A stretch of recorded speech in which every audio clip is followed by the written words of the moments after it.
All right, so I'm gonna introduce myself. I'm Nicole Alvarez, and I'm here with Barnes Courtney. Hello. Hello. And we are at the legendary and iconic Pink's Hot Dogs. Have you ever been here? No. It's like a rite of passage in Los Angeles. They've been operating since 1939.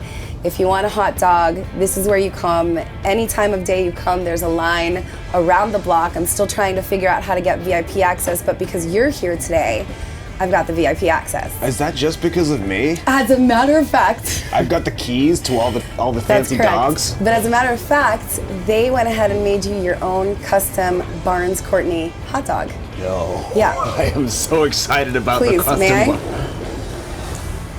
Well. Now, what you guys have to know is, I don't know if you can see. I'm not really sure. Can you read the ingredients? Basically, you're just for starters, it's double the dogs, right? There's 2 dogs in there. There's so much dog in there, you can't even close the bun. That's right. And it's funny because that's actually a perfect metaphor for my life. I don't even want to. I'm not going to get into that. I meant because I'm so chock full of fun and excitement for the music industry. Not in a weird sexual way. Don't make it weird. I'm sorry. I think my mind's in the gutter. Yeah, get your mind. Also, yeah, I like a lot of dog in my butts. I heard your music and then I dove in a little deeper, and it felt like rock and roll was still around, and a lot of times you don't hear that kind of music on the radio these days. You don't hear that kind of music a lot, and a lot of people love to say that rock and roll is dead, but you've got that edge and that kind of dangerous sound that keeps it alive. So I'll go back to when you were growing up. Were you attracted to rock and roll right away, or was it something else that got you into the music business? Yeah, I don't know. I had a conversation with Steve Jones, from the Sex Pistols about like what influences your musical tastes and how you make records. And he was saying, he's a terrifying interviewer for starters. He's so cool though. He's awesome. But he really gets in there, I guess is what you're saying. He doesn't ask you questions. He just kind of looks at you and goes, I used to steal bikes when I was your age. Yeah. And it's like, oh my God, I don't know how to deal with this man. Plus it's Steve Jones. Yeah. It's intimidating. But he was saying how when you're 12, the music you're listening to then invariably permeates into the rest of what you do as an adult, as a musician. And I think that's true. So when I was 12, I don't know, my stepdad was listening to a lot of golden oldies, like all the old rock and roll. The good stuff. And my mom was listening to a lot of Coldplay. I think that makes sense. So it's like an amalgamation of the two of them. Probably. Sometimes I listen to my shit and I'm like, wow, that's like a really Coldplay move or really rock and roll. And Coldplay is not the kind of band I would aspire to be like particularly. No, but you've got songs like there's Fire, Glitter and Gold, Kicks, and then there's Golden Dandelions, which I think is got a little bit of that softer Barnes, if you will, double dog Barnes. Soft dog Barnes. Soft dog Barnes. You can't just go stampeding in with the hard dog. No, and you do also, just talking to you in person, you've got your edge, but you're also you've got those gentle blue eyes. They're not gentle at all. They're very masculine and piercing. If anything, I'm enjoying them right now. If anything, they're a Viking stock. I probably pillaged some settlements earlier. I also love your curls and your tendrils, but listen, I digress. You were born in the UK, but you spent some time in Seattle, and although those two places are completely on opposite ends of the world, they do have a similarity. Do you remember your time in Seattle, or does it compare to the UK at all? No, it was a complete culture shock. Really? Going to the UK. Because it's they're both kind of gloomy. And they're both kind of gloomy. People moody are music depressed. centrants. Yeah, kind of. So there's similarities, but what was the culture shock? I don't know. In Seattle, people do talk to each other, Yeah, they're actually very nice there. They're super nice. I was surprised. I was taken aback when I went. And whenever I go back, I'm really surprised because nobody talks to you in England. That's not a thing. Strangers aren't allowed to just talk to you. No, they mind their own. They're in their own little world. I took my brother to the zoo, and this woman came up and went, "Do you like the bears?" I'm like, "What?" Yes, I do. Thank you for asking me. So, okay, and then my other question is, I was reading that you've done a few different things, a few different bands, and you really hustled to kind of maintain your life in the music industry, selling cigarettes, living in girlfriends' cars. Sorry, I need to eat some of this dog. No, go ahead and bite into it and just tell me what it's like. Not good. I promise you that is all going to go in your mouth before this interview is over. It's fine. I hear that a lot. That something's gonna go in your mouth? Barnes, we just met, and I already know so much about you.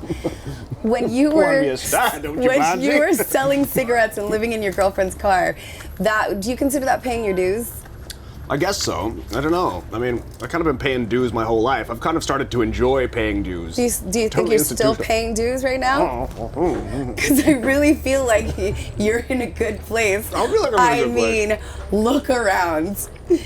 This is a delicious dog. I can tell. Do you want a fork and a knife? No, thank you.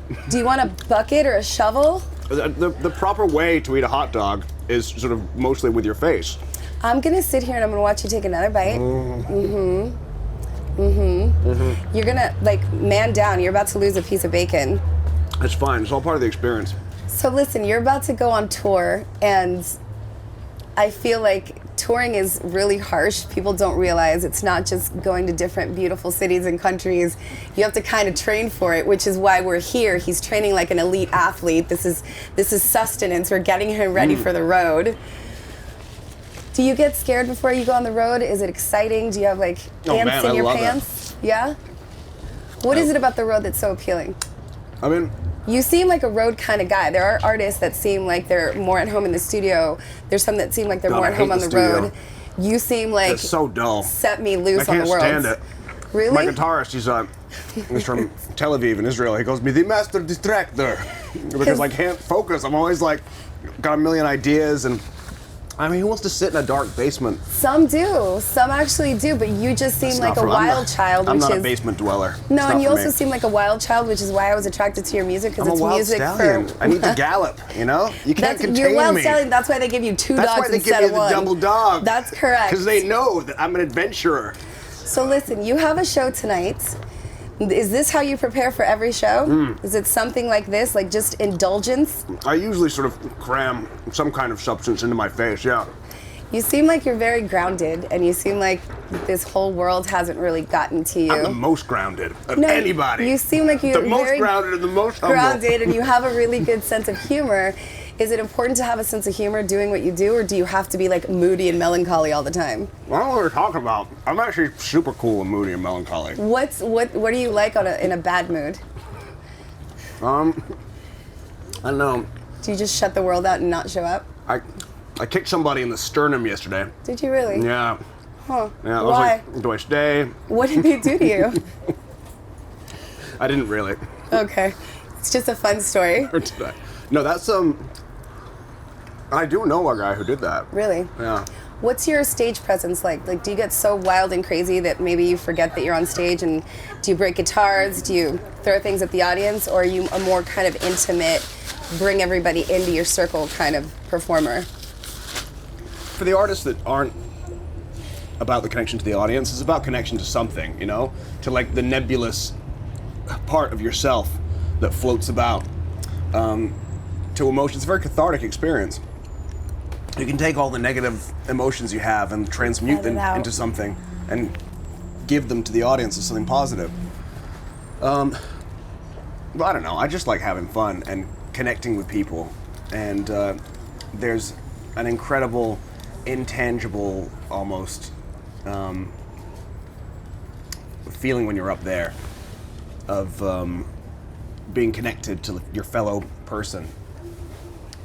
And there's this wonderful illusion where you all drink the same Kool-Aid, you buy into the same idea that I'm a space alien, I'm a shaman, I'm the Messiah. You're sharing a moment, and in that moment you could be anybody. And they want that. But the grand illusion is you take all the energy that they give to you and you reflect it back at them from one point on the stage. And I think it's all coming from you, but really, people forget that a big part of a great show is the audience. I'm glad you just said that. I'm glad you just said that you're one of the, if not the only artist, second, that I've ever interviewed that has mentioned the importance of the energy of the audience. You could have just lied and said I was the first and only. Barnes, you were the only I'm glad you said that, because you're one of the only, if not the only, artist that has ever kind of mentioned how important the audience's energy is. because you can walk into a room and if it's a flat audience, I mean, you've got nothing. But when you feel the energy of the audience, I'm assuming that that's like wings for you to fly with. I mean, it's your responsibility as a performer, if people are flat, to try and lift them up, right? Right. But once they are up, you know, you're using that energy. It's a two-way street. Back and forth. Absolutely. And I definitely believe that a good audience should 50% of a good gig. You ever see people come into a venue and they're just ready to sweat? Yeah. I'm one of those people. It doesn't matter how the guy is on stage. Like, if people come, if they bring like 80% of the energy, you can be kind of on stage. I'm one of those they'll people. Still have a good time. But there's also some concerts in LA that I've been to because it's LA and sometimes it's a little industry full, that it's a bunch of industry people that are on their cell phones or talking while the artist is playing and industry. What have they ever done for us? Right? How dare they? I hate the industry that I desperately want to be a part of. That pays my that keeps my lights on. I mean, apart from the money. You know, I guess that part. And and the free hot dogs. Can we talk about 99, which I love so very much because of the spirit of it? It's not necessarily a nostalgic song, but it's a song about forgetting your youth and or how important it is to stay in that mindset. Am I wrong? Yeah, I mean, I suppose it's about the strange trials and tribulations of coming into adulthood and the bizarre rituals that we all go through as we enter that part of our lives. You know, isn't it weird that like nobody shoots the more? Like, you don't just hang out with anybody. It's got to be predicated by alcohol or some kind of excuse. That's true. And nobody rides their bikes around the neighborhood. No, like normally. Not Not as adults. No, you have to like get the spandex outfit and the watch and decide how many miles you're going, and it's dull. Yeah, you're right. And I don't think it's necessary. I'm not sure why we do this. I don't buy into that. I'm wearing Harry Potter socks right now. Are you really? I am. Can I see? Gryffindor, absolutely. Hold on, guys. Yeah, they're Gryffindor socks. Oh man, those are hot. I just don't buy into adulthood because people lose their magic. They forget that like life is supposed to be fun. Why do I have to like act like it's supposed to be fun? It's supposed to be fun. It's the only way we're gonna survive. Because everything that we do is so like incredibly futile. You think like how many singers do you remember from like 1910? And okay, like the nature of celebrity has changed and we have the internet now, but still, the fact remains that everyone will be forgotten. You know, everything we do is pointless, utterly pointless. So you may as well have a good time. Regardless of what dogma you believe in, whether you're, agnostic or Christian. Just have fun. Just enjoy yourself. Just find a way to make it whimsical and childlike and laugh. People take life a little too seriously. They take themselves too seriously. They take everything too seriously. So 99 means a lot to me. I think it's one of my favorite songs in the past couple of years. And maybe forever. Forever? Forever. Forever? Forever and ever. Fooling? No fooling. Oh, Barnesy? I want to wish you the best luck on the road, quick question about the road. Yeah. What's the wildest thing you've ever done on the road that fits into the whole sex, drugs, and rock and roll fantasy that you can tell us without getting in trouble? I'm glad you asked. I'm glad I asked, too. Just yesterday, Tell me. Whilst galloping through Blackwater, I stumbled across a posse of very angry cowboys and was taken in. And actually, I got shot and I died. Oh no, so this is you, this is dead you talking to me. Well, no, I'm still alive. Sorry, this is on Red Dead Redemption 2. Oh, I don't even know what that means. Is that a video game? Yeah, I figured. Do I look like I play video games? But I watch Harry Potter. You have a very vivid imagination, and I didn't imagine that. That really happened. Really? But it was in the video game. I mean, I'm trying to think of something to answer. A lot of stuff that's happened to me that's typically rock and roll would get me in a lot of trouble if I said it. So we can't talk about on the camera. But you just said enough. Okay. You just told me what I needed to hear. So you do kind of toe the line and get in trouble every once in a while. I told the record label that I couldn't write my second album. Wait, do they know? Should we be saying this on camera? I'm trying to protect you. They know. I mean, this has happened. Okay. It's a thing. I told them I couldn't write my second album unless they got me a chateau in wine country. What? I can't write an album unless I'm in the middle of Carmel, surrounded by fine wines. Who do you think I am? Were you joking and they bought it? I can't believe they did it. So I'm in wine country. I didn't write a thing, by the way, for the entirety of the time that I was there. And my manager will attest to this. This is what you can get away with now. For a month. With friends, I'm assuming. just with the band. Okay. And some friends. Yeah. Wow. And so this is what reminded me of that sternum comment, because I met a guy who actually said that. He was so entertained. I don't know if it was because he was on CSI or the fact that he was just so perfect in his personality that they hired him. But Yeah. he talks like this all the time. Okay. And he was like, Barnes, you know, I had to get out of LA. I had to leave LA, Barnes, because it made me so angry. What a you know? fun guy to talk to. Right? Holy crap. Yeah, this is the first thing he said at dinner when I invited him over to meet the I kind of want band. you to keep talking like that. So anyway, he was like, Barnes, you know, I had an altercation with this guy. We both got out of our cars, and I roundhouse kicked him in the sternum. I'm like, oh my God. And I was like, stuck with he was you. bleeding on the pavement, and I was like, should I stay? Should I go? Was he And now I serious? live in Carmel. Amazing. So we went to meet this guy, because he was a personal trainer at the gym, me and my Of course he friend, is. Katia. And he's like, Barnes, we're not gonna work out in the gym today, okay? I'm gonna go for a hike, strictly not permitted in the area we're going, but I know the sheriff, it's cool. So we get there, and it's like Who is this man? fenced off place in the middle of the wilderness. And we like climb over this fence, and he goes like, all right, now, heads we do mushrooms, tails we don't.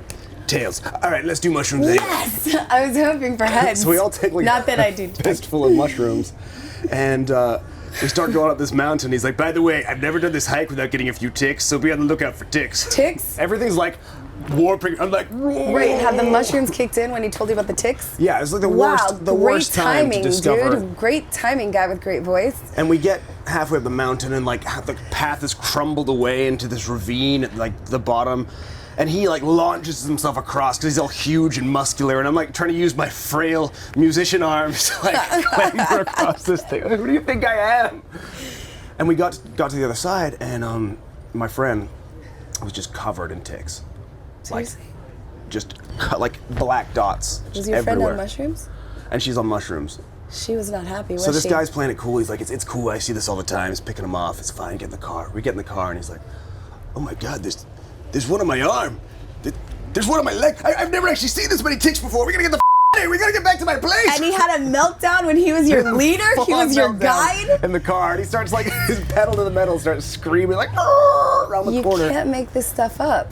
So we got back to his house. Luckily, it's a big place In Carmel. in Carmel. Okay. And so we all In get in wine the country. shower. And then my friend Katia runs out completely naked. She's got like ticks boring into the side of her neck. You know, she's freaking out. I'm freaking out. He's like, oh my God, he's picking off these ticks. And I finally get back to the band house at the studio, and it's dark. And everyone's like, where have you been? You said you were going to the gym for an hour. And I'm like, I gotta go to bed. Holy crap. I can't talk about it. And that's why I made no music for that month. You've forgiven. That actually happened. That's not a video game. You're not pulling my leg. No, that was a real thing. Holy crap. Well, on that note, I would just like to say The Attractions of Youth is one of my favorite albums probably ever.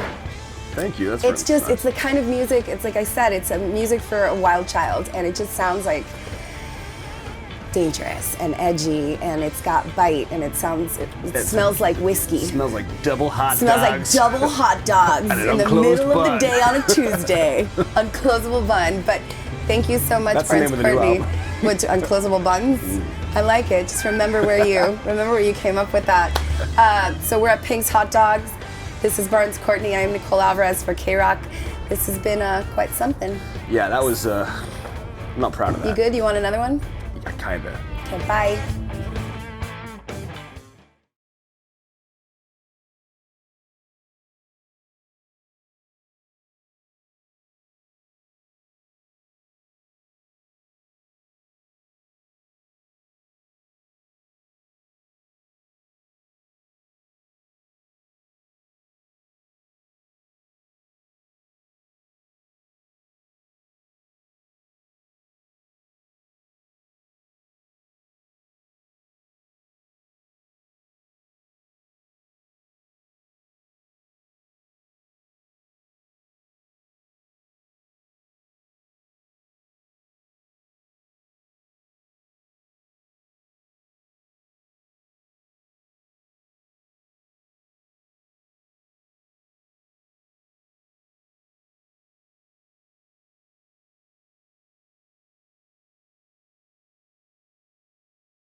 Let me tell you something. We were supposed to do this once before, but life happened, and now we're here, and I'm glad that we're here today because you've got your own custom hot dog.